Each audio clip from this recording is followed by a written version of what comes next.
Hello, magandang gabi po sa lahat. Ito po si Dr. Engineer Toto Bonyug Kausing at tayo magpapatuloy sa ating pag-usapan.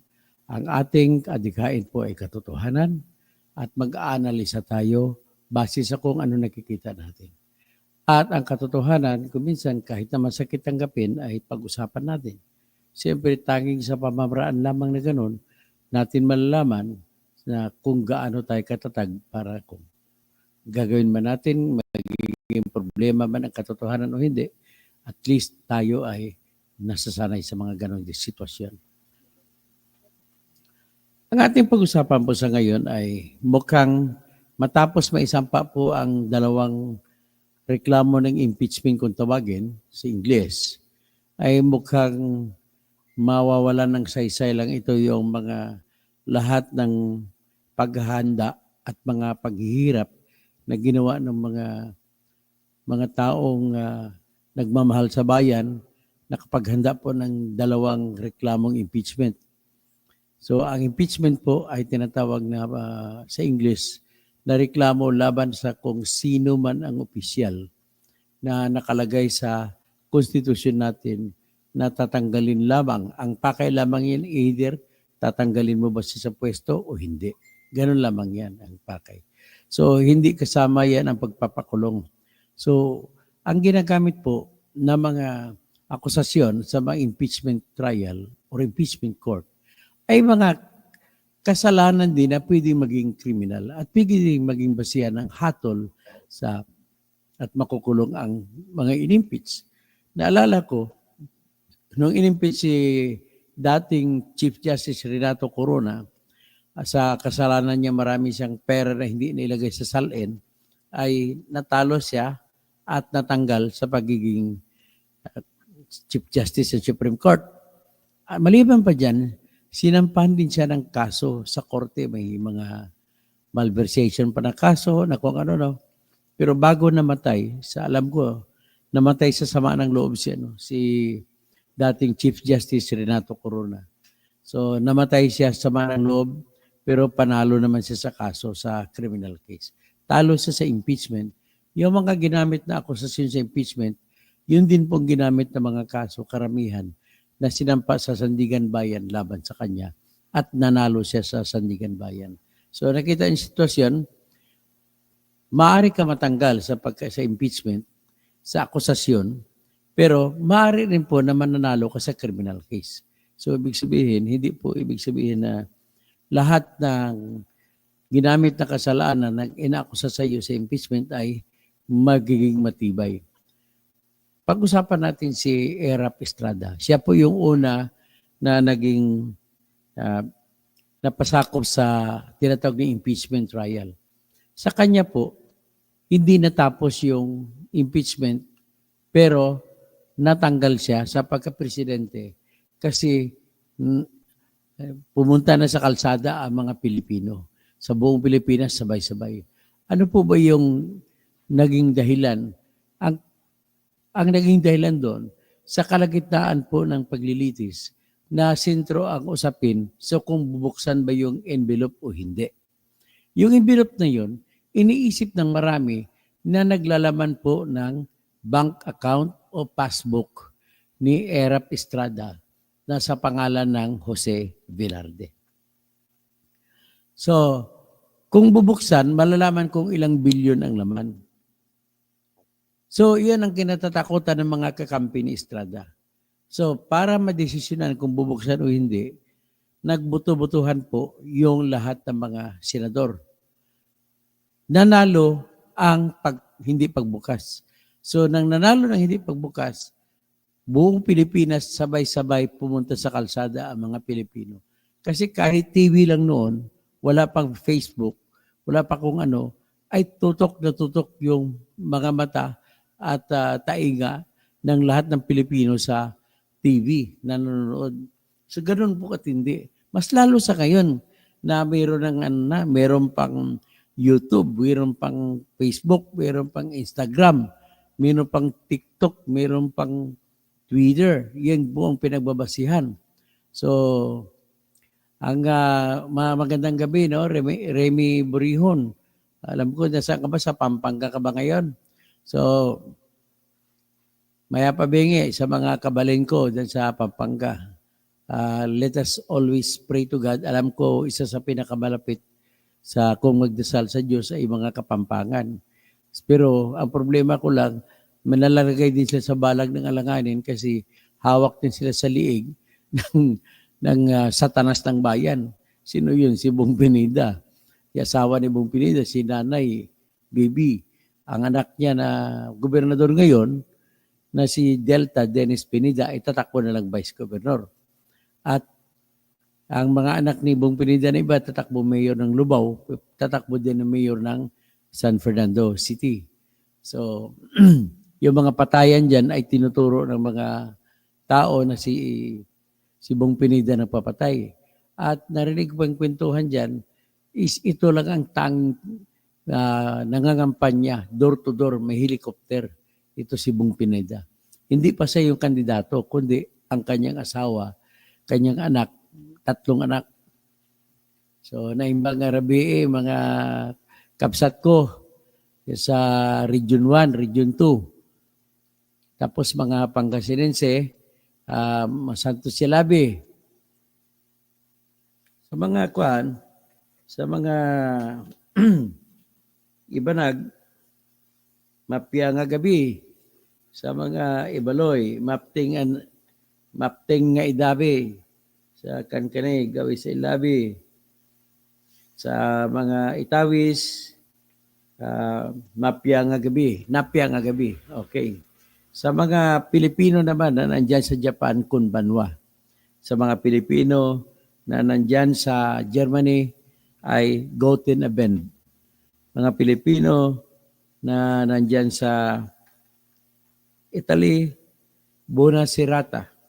Sa Pransya, sa Pranses, mga Pilipino dyan, Bonsoir. At mga Pilipino na marami dyan Pilipino sa Netherlands. No? So, Goden Habon. Okay. Ang sa ating pag-usapan po sa ngayon ay matapos po pagsimulan ng mga makabayang mga tao ang akusasyon na binubuo na tinatawag impeachment. Pag sinampang ka po ng impeachment, ang magdidesisyon yan ay mga senador. Tatayo sila bilang mga judge. So, ang kasong impeachment po ay hindi totally nakabase sa ebidensya. Kumbaga, panimula lamang ang ebidensya. Ngayon, marami po kasi mga senador, bumubuto po sila base sa kung paano kumikiling saan sila kanilang linya ng politika. So ngayon, ang isa sa nakita ko rito, na kung bakit, kahit bakit tumayo yung Iglesia ni Cristo, nagpalabas ng kalatas sa pamamagitan ng kanilang mga taga-radyo, mga press na taga-Iglesia ni Cristo, lalo na si Anthony Taberna, ay sabi sila na magrarally ang Iglesia ni Cristo laban sa impeachment. So kung ganon, hindi matatakot naman si Bongbong Marcos kung kumontra siya. Kasi unang-una, sinabi ni Bongbong Marcos, siya ay ayaw ng impeachment. Kumbaga nag-text na siya doon sa mga tao na mga kakongressman niya na kasama na huwag na mag-impeach. So pakinggan natin itong anchorman ng Iglesia ni Cristo. Kasi siya po nag-anunsyo. Titingnan natin. Saan ba yun?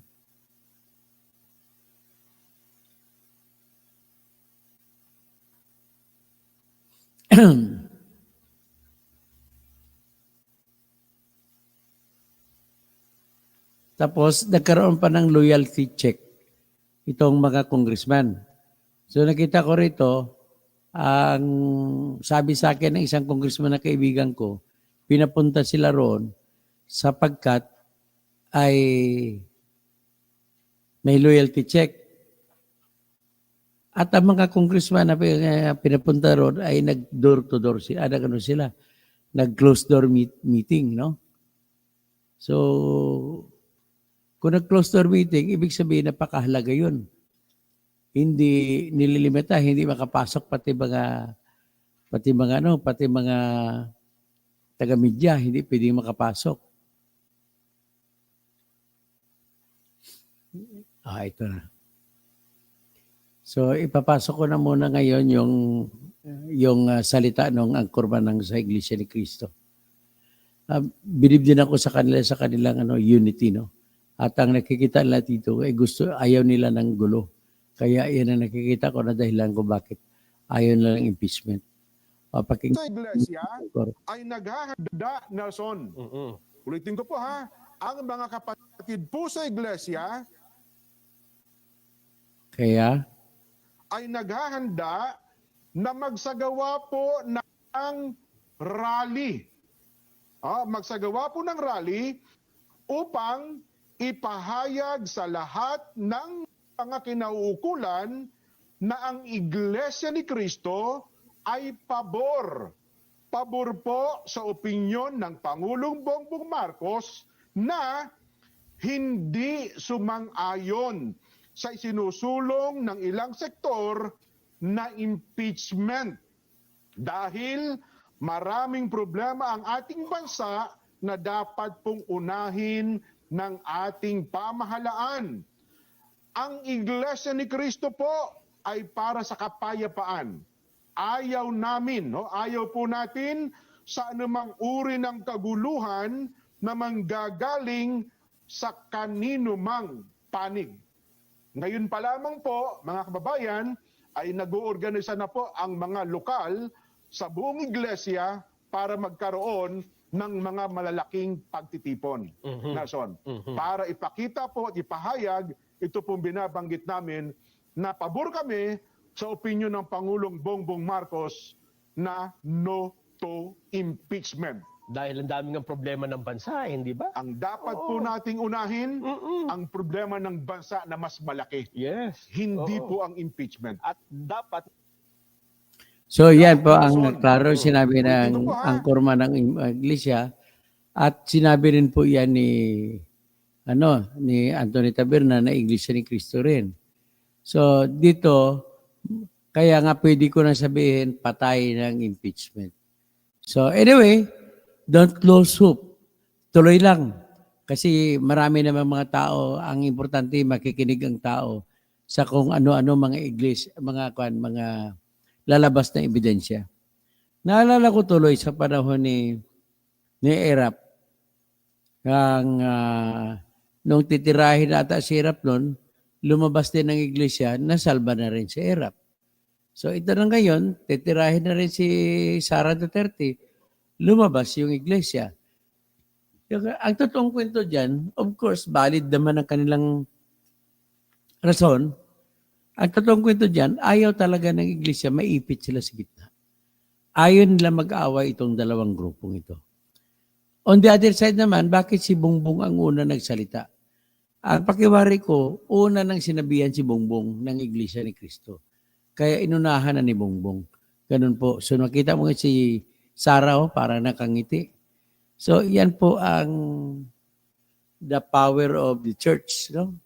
The power of the church in our country.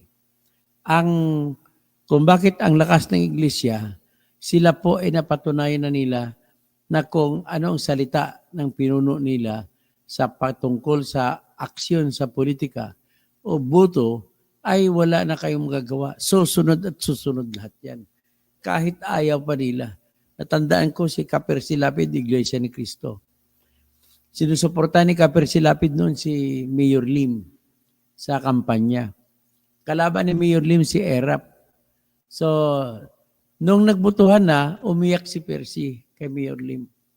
At hindi naman pwedeng suwagin ni Kaper Silapid ang utos ng iglesia na si Erap ang iboboto nila. Ang malapit sa puso ni Kaper Silapid ay si Mayor Lim. So, ganun po ka-loyal, ganun kakabilib sa tatag ng mga puso ng iglesia kapag sinabi ng pamunuan nila kung ano, yun na yun. Ang aking tito na kapatid ng aking nanay ay abogado ng mga iglesia at Iglesia ni Cristo siya sa Davao City. So diyan ko rin nakita sa kanya yung katatagan ng iglesia. Kung ano ang ang desisyon ng kanilang kapilya, iyan ang masusunod. So nevertheless, nagbibigay po siya ng, pwede natin sabihin, nagbibigay ng balancing force sa gitna ng problema na away politika. Pwede mo magtutukoy ito na away na politika, pero hindi lang completely politika. Nakabase po ito sa nakawan ng pera. Ladies and gentlemen, nakikinig man si Sarah, I do not fear and I do believe so much na yung 125 million po ay binulsa mo lamang po yun. Kahit ano pang paliwanag na makikita ko yan. Iba po yung what meets the eye. Ebidensya. Maring mananalo ka sa ebidensya. Kasi papalabasan mo ko ano iba. Pero you can never convince my mind. Bakit saan ako nagbabase? Sa imposible po na maubos at magkakaroon, imposible na magkakaroon ng programa ang isang pamunuan ng opisina sa loob ng 11 araw ay magkakaroon ng 125 million na gagastay niya 11.364 million. Sa ganun ka-imposible, ang ibig sabihin niyan ay binulsa. Magbuto-buto pa tayo. O sino? Sa akin, huwag kayo tumingin sa sarili niyo kung makasara kayo o anti-sara. Mag-survey tayo. Naniniwala ba kayo na binulsa ni Sara Duterte ang 125 million na binigay ni Bongbong Marcos na confidential fund? Kung naniwala kayo, pakisabi nyo, oo. Kung hindi kaniwala, pakisabi nyo, hindi. Okay. Regardless kung ano man ang inyong opinion, ito lang po ang aking maisishare. Ang aking katalinuhan sa pagdadating sa paghuhusga ay kinukuha ko po, hinuhugot ko po sa kaisipan ng katalinuhan ni Haring Solomon. Ang totoong judge po, ang totoong magaling manghusga ay yung nanghuhusga na wala pa siyang binabasihan na dokumento. Tingnan mo, nalagay sa balag ng alanganin si Haring Solomon. Nagkaroon siya ng problema.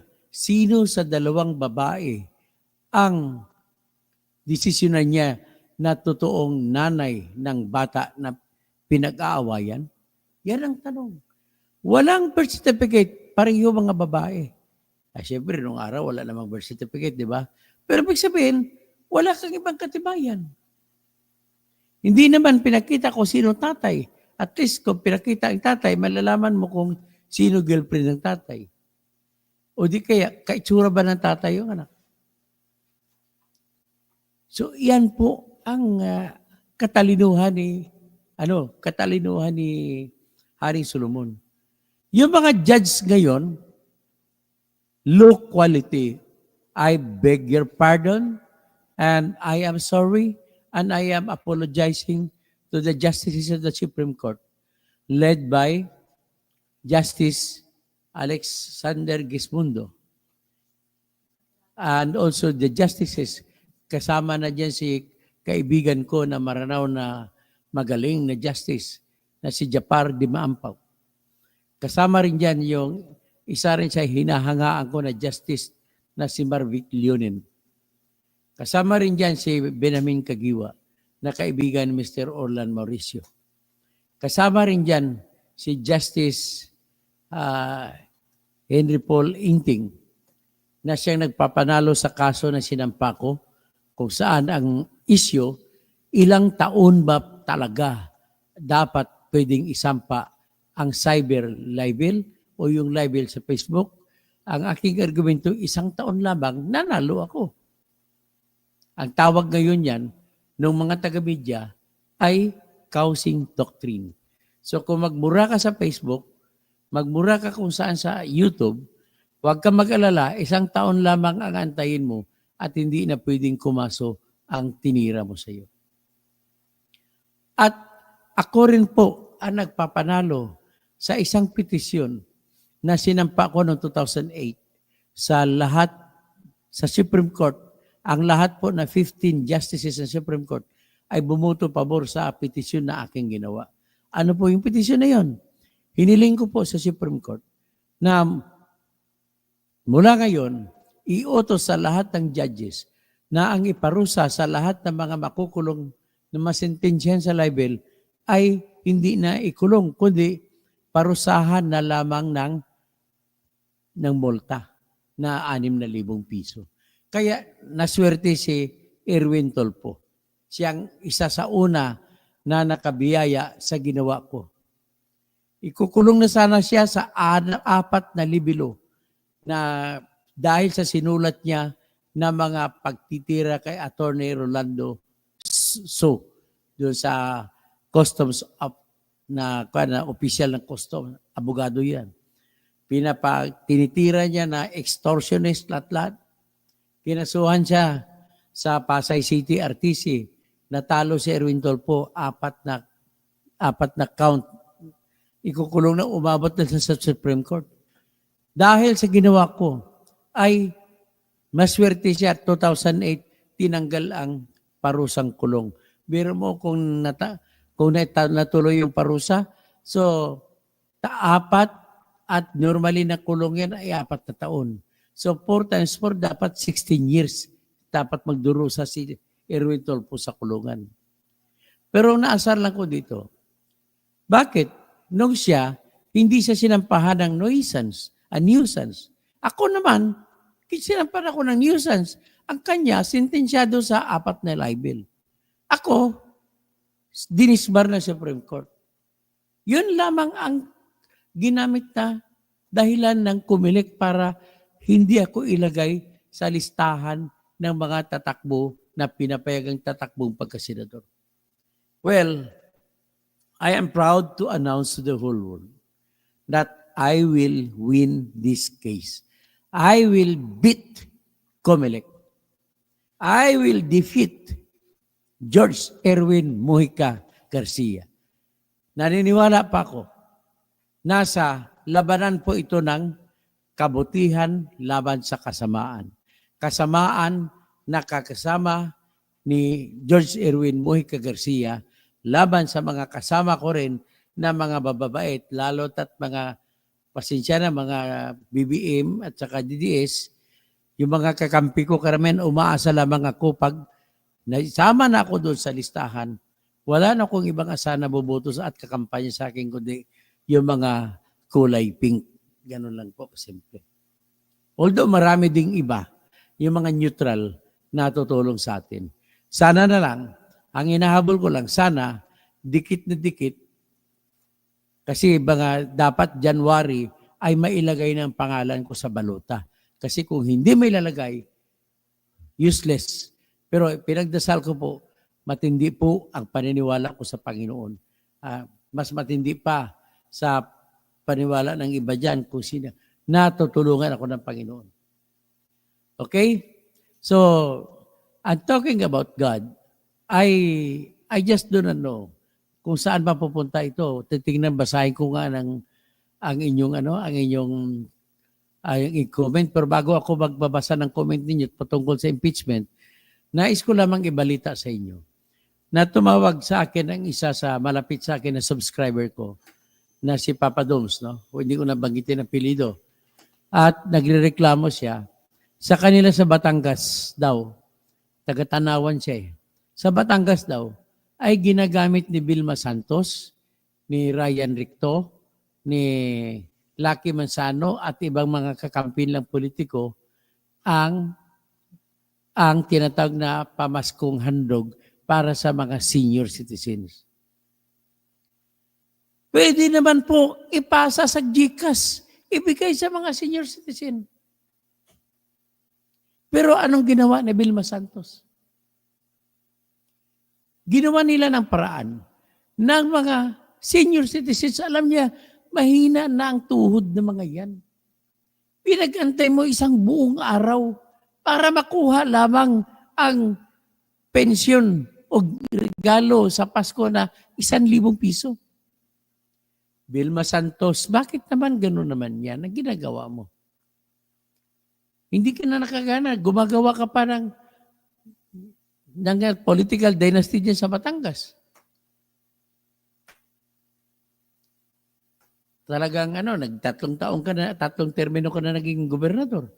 Naging mayor ka pa ilang termino sa Lipa City. Ngayon, tatakbo ka uli gobernador.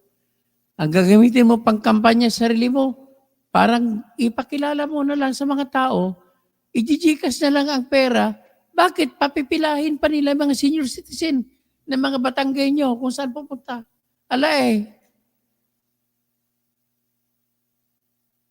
Sabi ni Lucky Manzano, ako ba'y gwapo? Salita naman ng Batanggenyo, opo. Tapos sabi ni Lucky Manzano, yan ang gusto ko sa inyo. Mga Batanggenyo, hindi talaga marunong magsinungaling. Oh. Mabuti pa si Sara nagsisinungaling. Sara Duterte. Ay, nako. Ang problema ng Pilipinas, kaliwat kanan. Hindi natin alam kung saan tayo magsimula. Ang advice ko na lang sa inyo, kung ano nakikita nyo, yan na lamang inyong tutukan kasi ganito na rin ako. Sa dami ng issue, yun na tutukan ko. Hindi ko na muna pakialaman yung away nila dyan ni Maris Racal tsaka ni Jamila Villanueva at saka yung taksil niya na kasintahan. Ay, ang taksil, ang tukso talaga sa buong mundo Hindi talaga mawawala. Tukso sa pera, tukso sa pag-ibig, tukso sa laman. Yan ang mga matitindi. So anyway, babasahin ko ngayon, nag-survey ako, naniwala ba kayo na binulsa ni Sara yung pera, hindi yung ginasta hindi ginasta sa mga confidential fund? Ang akin pong argumento ganito. Number one, imposible na maubos ang pera sa loob ng 11 araw kung ang pagbabasihan mo lamang ay yung tamang gastusin sa tamang operation ng tamang intelligence gathering. Okay? Bakit? Kaya bang gumastos kahit 11 million isang araw? 1 day, 2 days, pwede. Pero sa ibang araw, malamang hindi na pwede. At saka nung binigay ni Bongbong Marcos yung 125 million, wala pa naman atang proyekto na tutukuyin sila ni Sara. So kung wala, mag-organisa pa lang. Huwag na natin tingnan yung resibo-resibo. Ang titingnan na lang natin yung katotohanan, gaya ng sinabi ko na gusto ko magiging maghusga na walang gamit na dokumento, walang gamit na ebidensya. Tititingnan ko lang, kagaya kay Haring Solomon, ang desisyon niya ko sino sa dalawang babae ang totoong nanay ng bata, ay sabi niya, sige, kumuha ka ng itak, hatiin natin ang bata sa gitna at ibigay ko sa inyo bawat isang hati. Sabi ng isang babae, wag na lang po, ibigay mo na lang sa kanya. O yun, nang narinig ni Haring Solomon yun ang totoong nanay. So in the same manner, ang suliranin natin ngayon, binulsa ba ni Sara o hindi? Yun na lang pag-usapan natin. Total, wala na akong pag-asa sa impeachment na matutuloy yan pag-usapan na lang natin. Di ba? Brilya, Ainos? Pag-usapan natin. At saka, congratulations pala sa mga client namin ni Attorney Pilayo na mga taga Sivera, no? Panalo na naman tayo, tinalo naman natin bilyonaryo.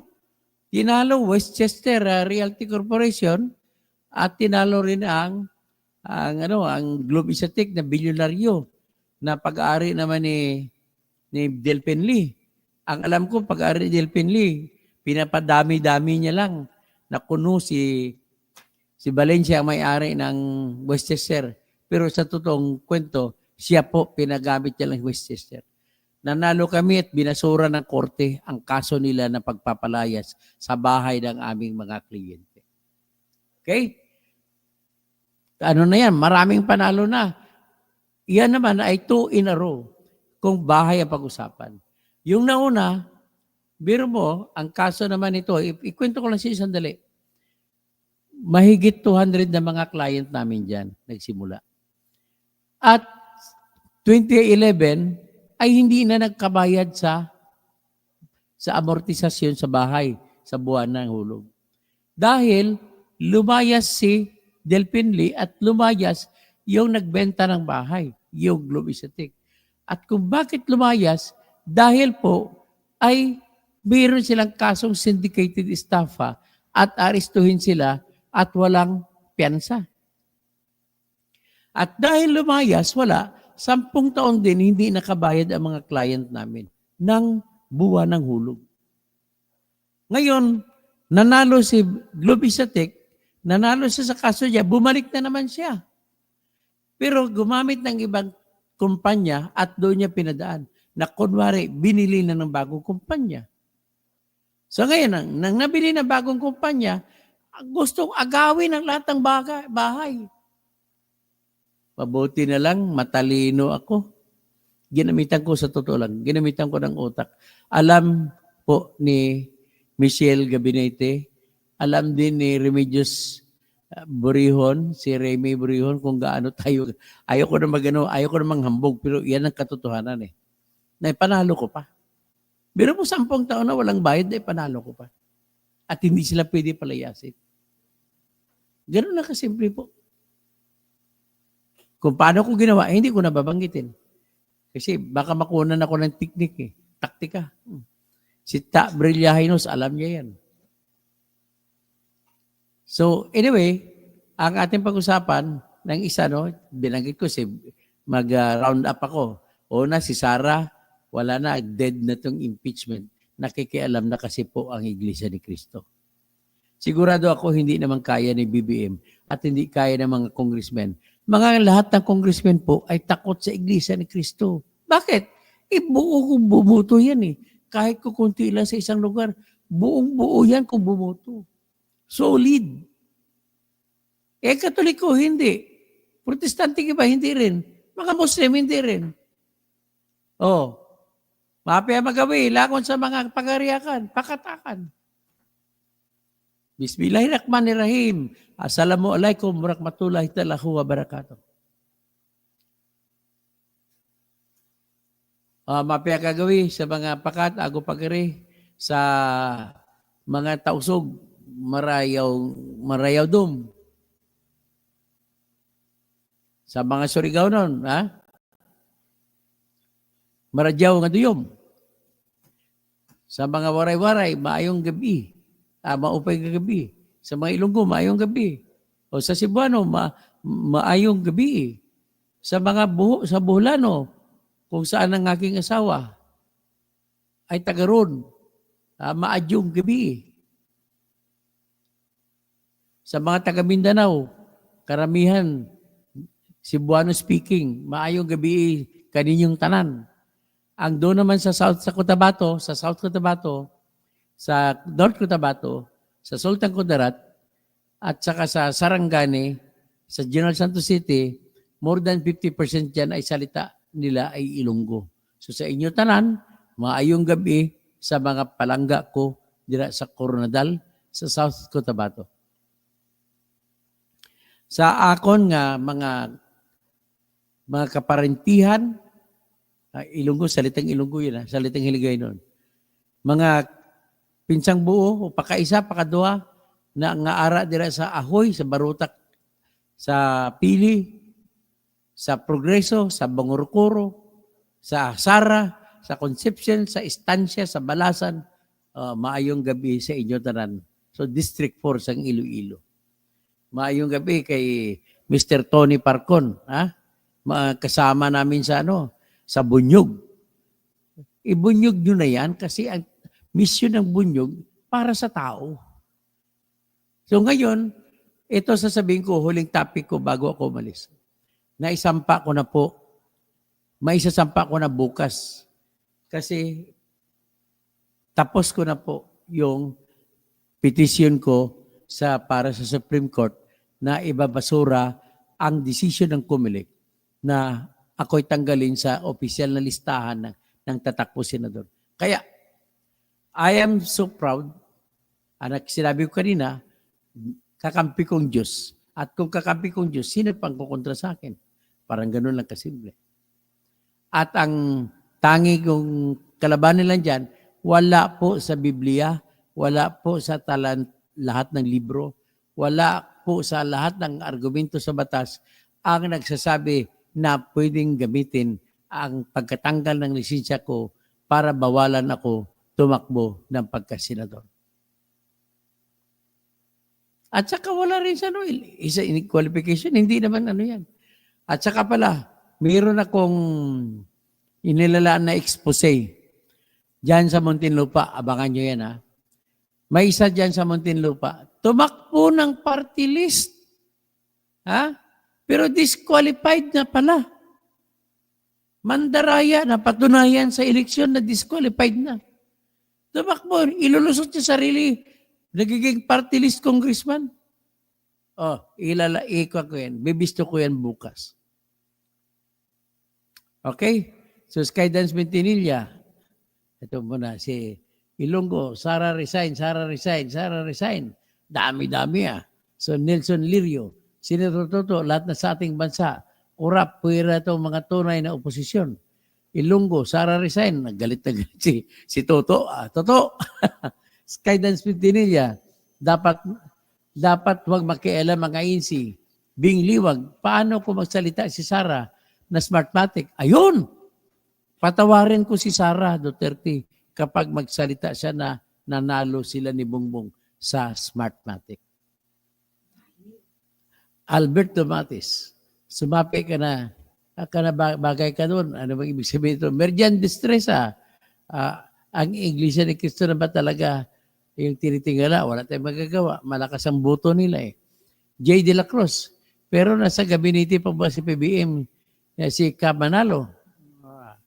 Tapos si Cardo Mendoza, Elcid Pablo, Jomel Bautista, Danny Santos, Omam Reax, J. De La Cruz, Alberto Matis, Jiggy Riarty, so Pang-Asar, Benten, Elcid Pablo, Mark John Ferolino, Mern Gomez, tapos Benten, J. De La Cruz, Jiggy Riarty, Remedios Lubrica, sino pa? Voltaire Monreal, Judy Batan, Brilla Jainos, Daisy Anghay, Romel Bingson, Jose Martinez, Daisy Anghay, Remedios Lubrica, Jamie De Vera, tapos si Ricky Paguyo, si Ed Kilop, si Ping Diniega, si Annabel Cruz Biardo, si Carl McShort, so Remedios Morihon, Rolando, Skydance Mentinilla, Leo Pagaran, Pepito Valles, Origen Ford, Gizon Remedios, Alicia Genda Alio, Eva Torres, Argil Laguardia, Rene Raganas, Gizon mo nabibili na ba? Tapos Dino Umipig, Christopher Talabucon, Carl McShort, Catherine Bugkayaw, Roel Cagbay, Eva Torres, so Rudyard Base, Hacker Gizon, Nor Pagayaw, Michelle Gabinete, so Nora Villie Palorina, Renato Serra, Teresita Sapalaran, Sanderline Celestial, Pipito Valles, Eva Torres, Nars Lumabaw, tapos Jamie De Vera, Ramon Bautista, tapos si Arcel Anyas, Evangeline Remedios Morihon, Agnes Mendoza, Jimmy De Vera, Pepito Valles, Danilo Pepito, Nathan Alvarez, Vivian Sarimo, Celso Talisik, si Rene Cuero, tapos si Danilo Pepito, Romel Bengson, si Raul Kalinog, Ninette Soriano, Emmanuel Chan, Evangeline, Marlene Sibuyama, Omom Reax, Jamie De Vera, Rene Raganas, Marlene Sibayama, Rene Raganas, Jupiter Pluto, Shanglina Tintin, Happy Arante Piñalosa, Jupiter, Joel Mahake, sipa, Surprise Pattery, Froilan Marlang, Esther Lilito, Jose Salvar, so Teresita Sapalaran, Riniraganas Frederick Iloro, si Jiggy Riarte, Billy Yabot, Ipin de la Rosa, si Broban Nati, si Michelle Gabinete. So, sino pa? Okay. So, si Hermes Pulyoso. Oy, nabawi mo na ba ang truck mo sa pulis? Ito si Hermes Pulyoso, inagawa ng pulis ng truck. Buti na lang, sinintensyahan yung pulis, 6 na buwan na pagka walang trabaho, suspendido. Jas Martinez, Pia, Eduardo Calendaria, J. De La Cruz, Ramja Pasar, Wonder Mike, so Linda De La Vega, Jimmy De Vera, Katipunero, okay. So Ilonggo, Nelson Lirio. Okay, magandang gabi po. Magandang gabi, Sara Duterte.